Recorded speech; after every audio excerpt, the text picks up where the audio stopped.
देखिए इस समाज में, इस संसार में अगर दुष्ट बसते हैं तो दुष्टता ही करते हैं, निश्चित है, उनका काम ही है। इसलिए ब्राह्मणों का वध नहीं करना चाहिए, ठीक है, लेकिन आतताई वधारणा, आतताई को छोड़ना भी नहीं चाहिए।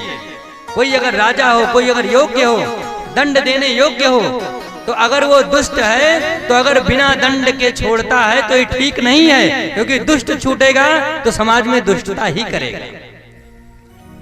इसलिए ब्राह्मण को मारना नहीं चाहिए, ठीक है, लेकिन दुष्ट को छोड़ना नहीं चाहिए, ये भी है। तो अर्जुन ने कहा इस स्थिति में करें क्या, क्योंकि ये ब्राह्मण है और दुष्ट है, दोनों है, छोड़े कि मारे। तो उसी समय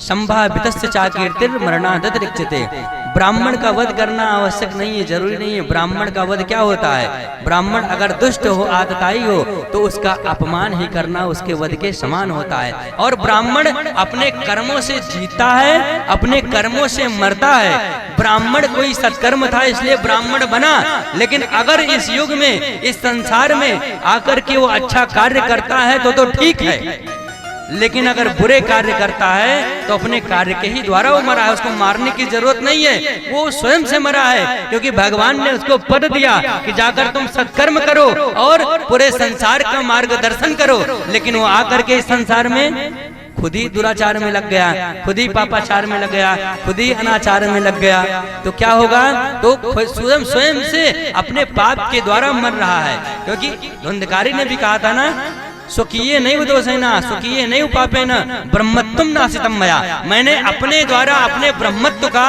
नाश किया है। और जीवन में जिसने भी अपने ब्रह्मत्व का, अपने ब्राह्मणत्व का नाश किया है ना, दुनिया की कोई ताकत उसको उबार नहीं सकती है, उसकी समाप्ति तो हो ही गई। इसलिए ब्राह्मण का वध नहीं करना चाहिए, लेकिन संभावितस्य चाकीर्तिर मरणादत रिच्यते, कोई दुष्ट ब्राह्मण है उसका अपमान ही उसका वध है।